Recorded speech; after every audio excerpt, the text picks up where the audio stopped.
I'm coming from San Diego. I work there as an occupational therapist with California Children's Services, and I don't know if any of you in here are CCS clients, but we work with children and young adults up until they're 21, those with physical disabilities, including Duchenne. And prior to that, I did work for 9 years at Sharp Rehabilitation Center. I was doing behind the wheel and clinical driving evaluations. We worked with only licensed drivers though.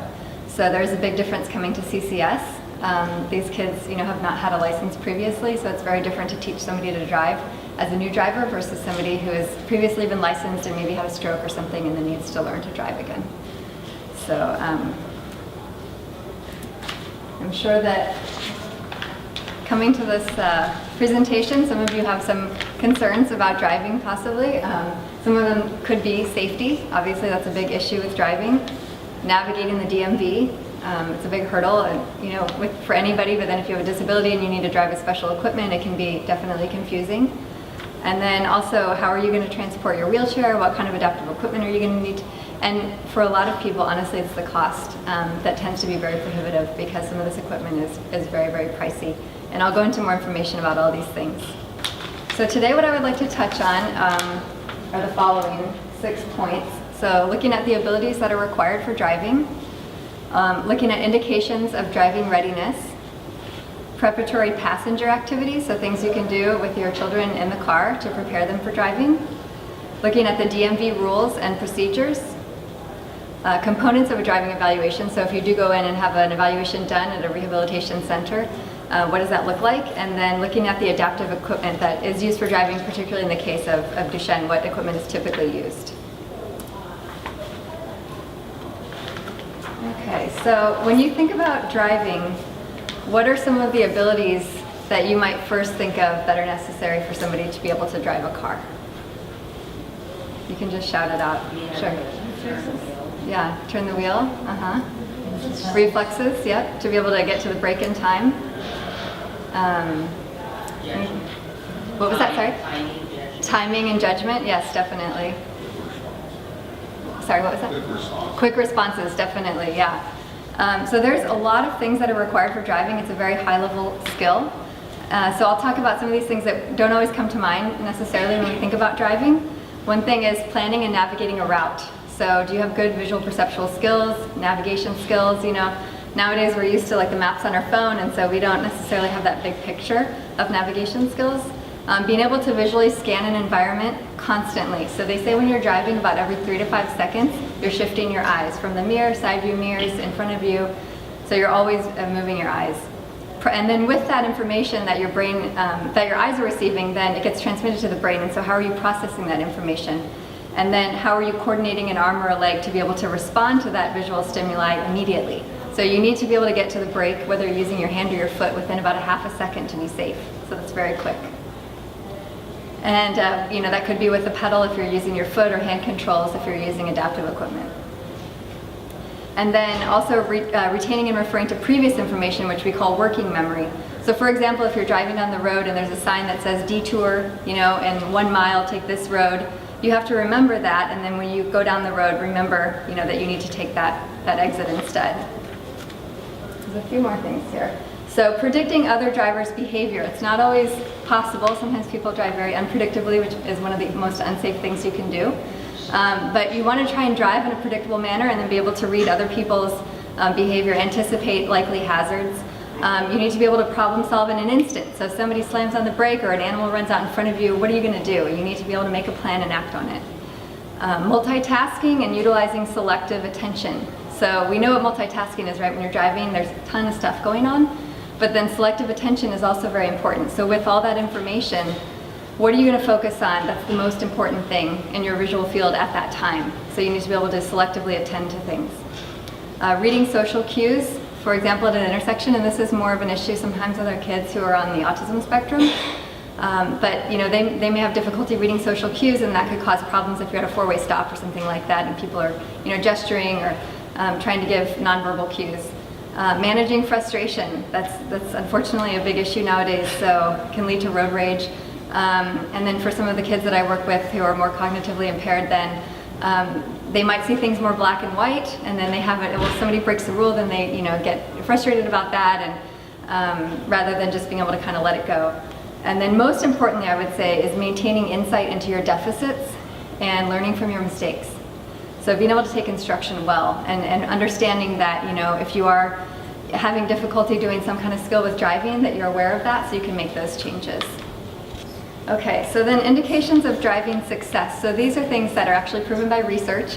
There's an OT up in Montreal who did research looking at, she said for about 20 years she had been doing driving evaluations, and she said, why is it that all these people I'm doing evaluations, I try so hard to get them to drive and then it doesn't end up happening? And so she started looking at the ones who tended to succeed, what were the factors? So if physically possible, assisting with chores at home, and it doesn't need to be something even physical, it can be other types of chores that need to get done. Problem-solving emergency scenarios. So for example, if you're driving someday, you're driving your car and about 5 minutes away from your destination, you run out of gas. What do? So can the teenager think up a plan? You are driving to the eye doctor for a routine appointment and you find out that your eyes have to be dilated at this appointment. What do you do to get back home? Or some kind of a scenario like you're home in your house and something catches on fire, what's your plan?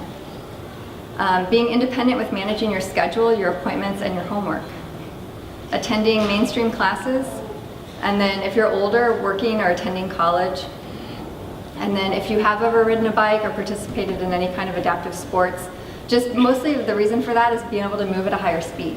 So even a power wheelchair, helps with that, because then you're used to moving at a faster speed, being able to navigate, go around turns, anticipate people's movements, things like that. And some other tasks that would indicate driving success. Being independent with community mobility, so being able to cross a street, a busy street, their parents feeling comfortable with you being able to do that. Taking public transportation or a taxi independently, and then being able to go to the store and purchase something and then returning home. Also being able to verbally recount directions from your home to a place that you visit frequently, like school or church or something like that. That just shows that you're paying attention with navigation, even if you don't know the street names, being able to kind of give directions. And then being able to identify potential hazards as a passenger. So say, it's kind of that backseat driver is what you actually want in your child, because they're paying attention and they understand, possible hazards. So, hey, that person looks like they're about to step into the street, watch out, or that person's changing lanes, something like that. And then being able to independently study for and pass the driver's permit test on the first or second try, mostly because that just indicates that cognitively there aren't concerns.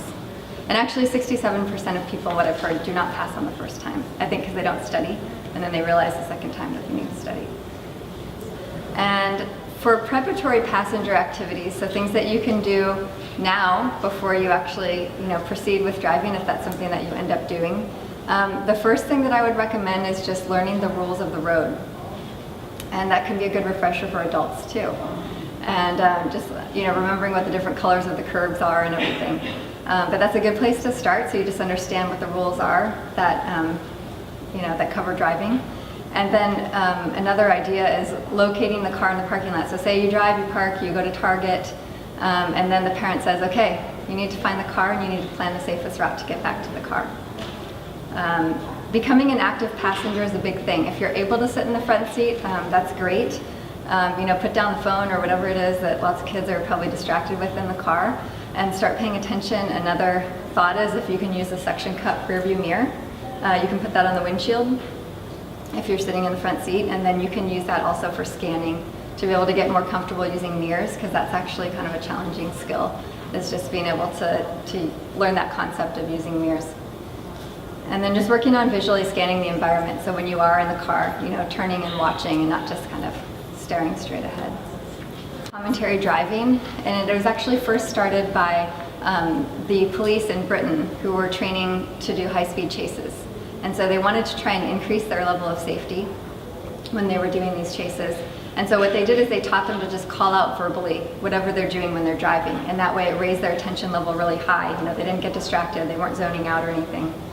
So you would start, this is the whole 20-minute video that you can watch to learn how to really train for this, and I really recommend it if you do want to pursue driving. It's at that lake over there, and in your handout as well. And basically they start by, you learn to just call out static objects.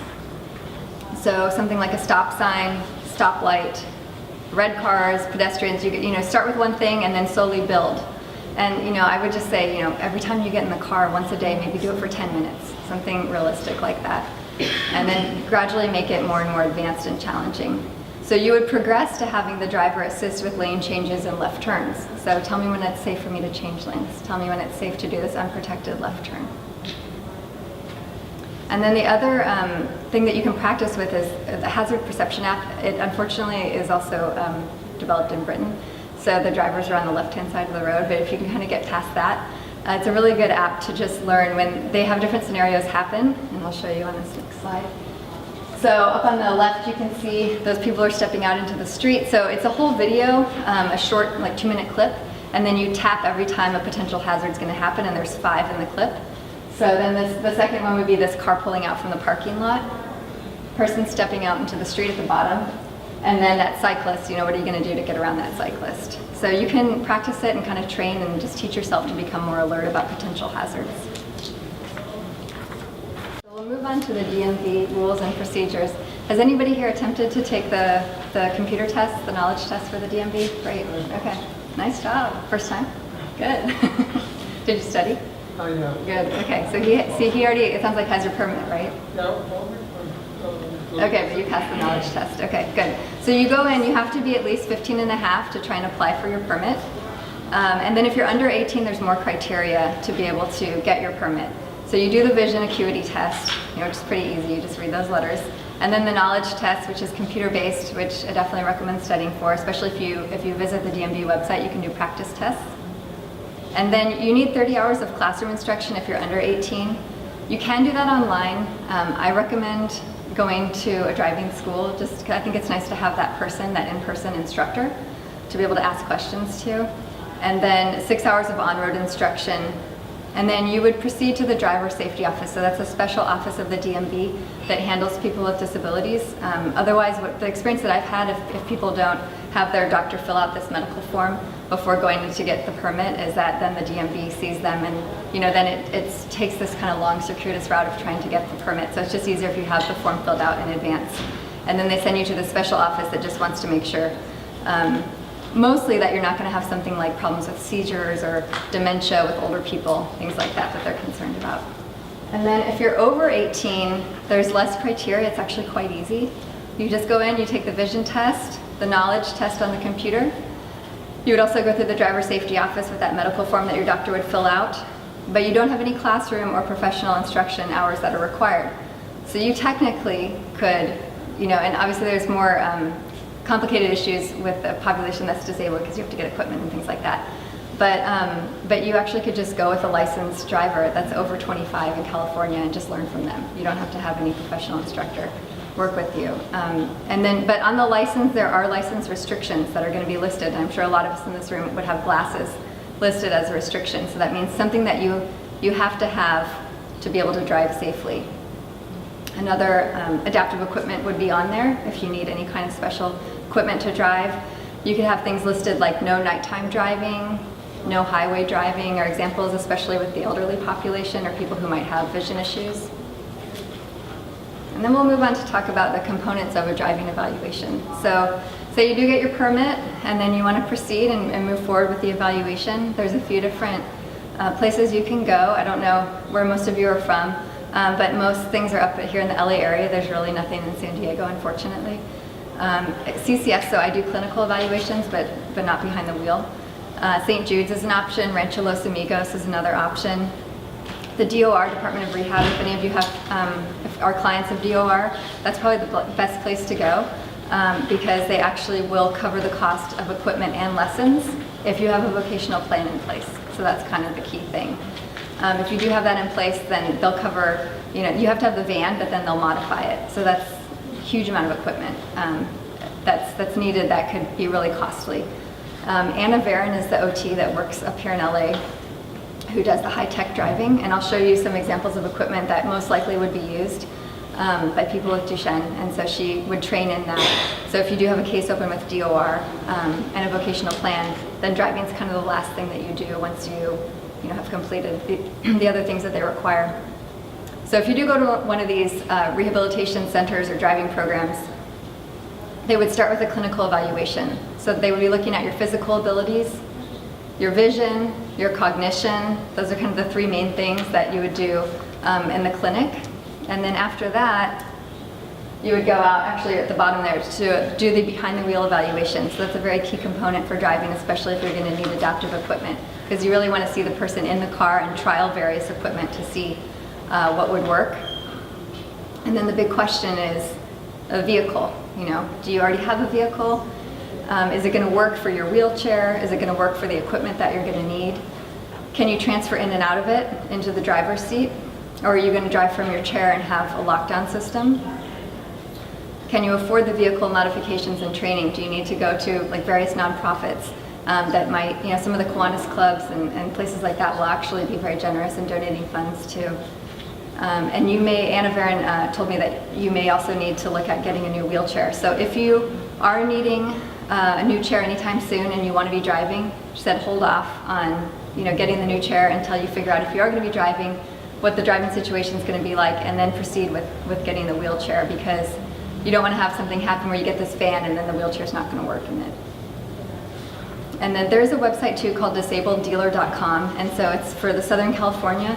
You can get used vehicles that have adaptive equipment installed, and it's kind of the best way, I think, to get a good deal. Okay, so then physical abilities that are looked at in a driving evaluation are strength. Arms and legs, kind of depends on what you're going to drive with. Range of motion, sensation, so mostly for depressing the pedals. If you're using your hands or your legs, you have sensation so you know how hard you're pushing down. Coordinating your arms and your legs, muscle control. I work with a lot of kids with cerebral palsy, so spasticity can be an issue if you're talking about driving. Trunk balance, more for, oftentimes to people with quadriplegia. If they don't have, anything in their abdomen, then it's a concern. You need a chest strap to be able to be safe if you go around a sharp turn. And then looking at brake reaction time. So this is a brake reaction time tester over here. So you have the pedals down here, and then what would happen is when it's plugged in, is I push the test button, and then the green light goes on. When I push the button to have the red light go on, then the person would get to the brake as quickly as possible, and I measure their reaction time. There's also the palm tester, if you're going to be using your hands to drive. So you depress it on green, and then when the red light goes on, move to the red light as quickly as possible. And then we do a lot of trials. I typically will look at people, when they're just sitting there, and then add in a distraction, like have them count backwards or engage in a conversation. Because when you're driving, typically there's a lot of stuff going on, so you want to test them when they're distracted as well. Visual acuity, so how clearly you're seeing things. Peripheral vision, and this is my peripheral vision tester, homemade. But you hold this up to the bridge of your nose, and then I have the degrees measured here. So then I would bring the wand around my head and say, when can I see this in my peripheral vision? It should be around 90 to 100 degrees for most people, because you use that a lot when you're driving.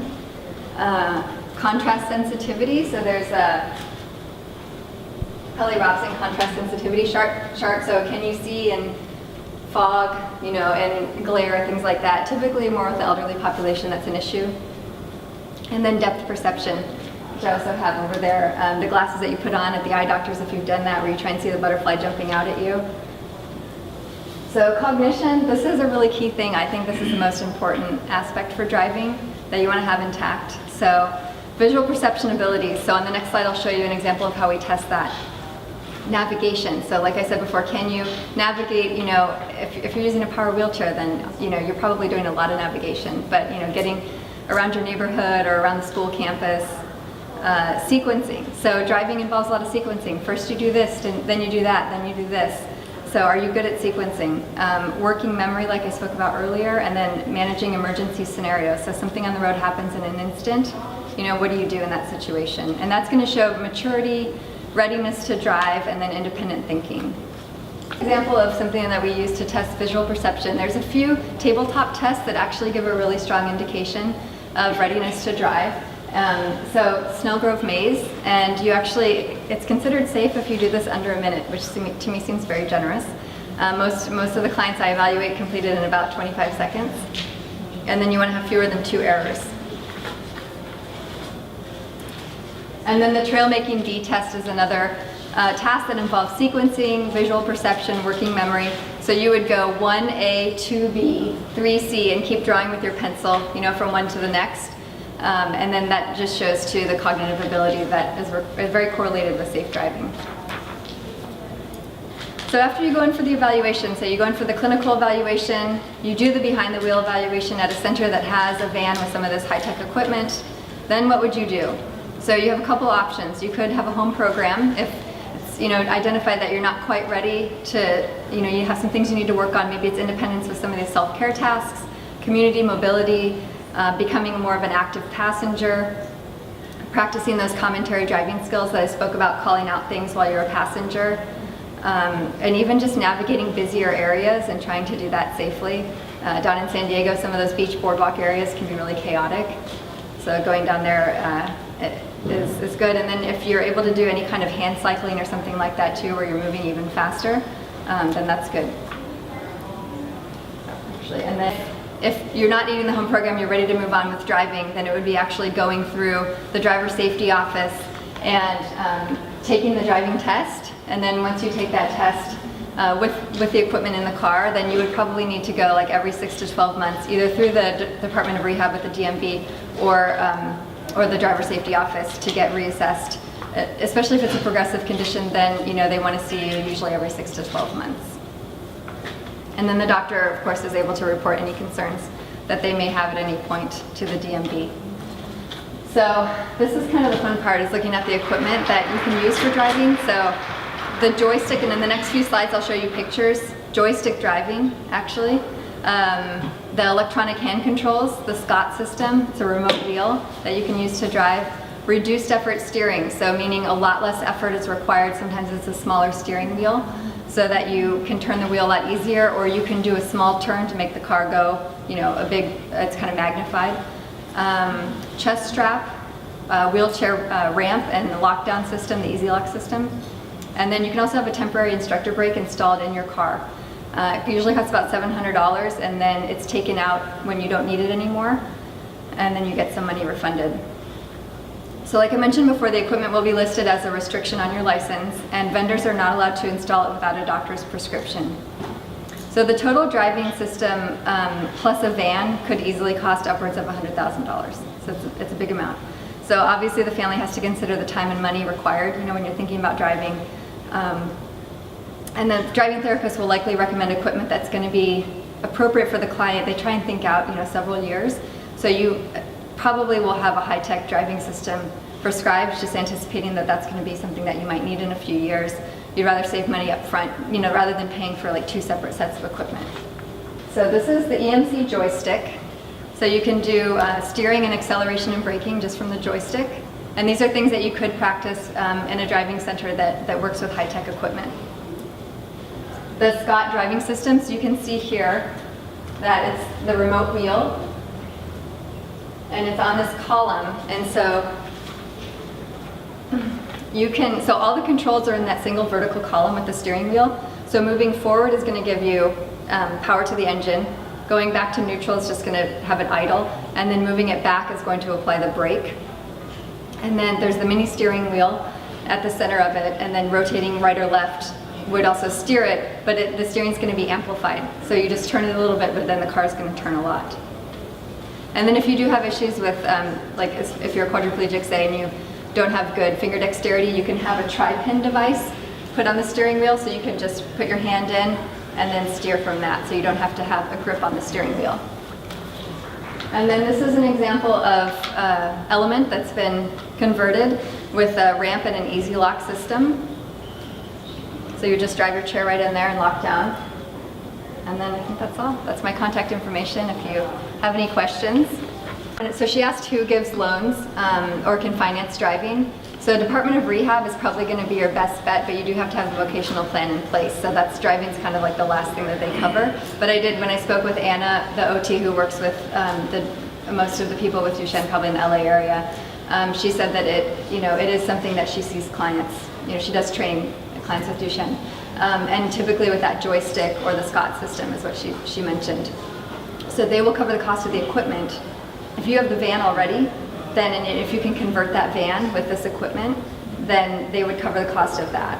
And so, you know, hopefully then you already have a vehicle that would work, would be, you know, the ideal if possible. But if not, I would, you know, I would say looking at some of the, you can actually approach the vendors too, because they have a lot of resources if there's a mobility place. Okay. Yeah, because some of the manufacturers like Braun and stuff, they will offer some kind of a discount that you can apply for it. But finances honestly are the biggest prohibitive factor that I've experienced. It's too expensive. Yeah, it is really expensive. And I see that with all the kids I work with spina bifida, cerebral palsy, with everybody, unfortunately. It seems like, see, I work with kids just until they're 21. And it seems like a lot of times they don't have the funds to pay for it until they're into their 20s. So at that point, they're out of our program. So I'm trying to educate them on, you know, on the process while I'm working with them. But yeah, the finances are a big issue. And that's why I do recommend, you know, try and contact your local Kiwanis Club, or, you know, all those various groups that, and, you know, send a letter with a picture and ask to meet with them, and you know. He's an international student. Okay. No, he's an international student, is what she was saying. What's the oldest vehicle that can adapt to? I mean, The oldest vehicle? I have, well, we have is 95, 94. And That I'm not sure, but the high tech, I've never heard that age has been an issue. I think it's more if you're going to be putting this equipment into the car that's an older car, do you want to take the chance and put it, because then if you have to move it to another vehicle, then that's another added cost. So I think a lot of people weigh that if they have a 10, or if they're looking on disabled dealer and it's a 10-year-old van that's for a really good price. It's a website. Yeah. So, yeah, so It's a great place. it is. It's a really good resource. And so then, you know, you might want to weigh, do you want to get a newer van, which is really expensive, but then you know it's going to last longer if you're putting this equipment in it, or possibly a 10-year-old van that you don't really know if it's going to have issues in the next, you know, few years. Feel free to contact me if you have any questions later on. You have some of the, is that there? No.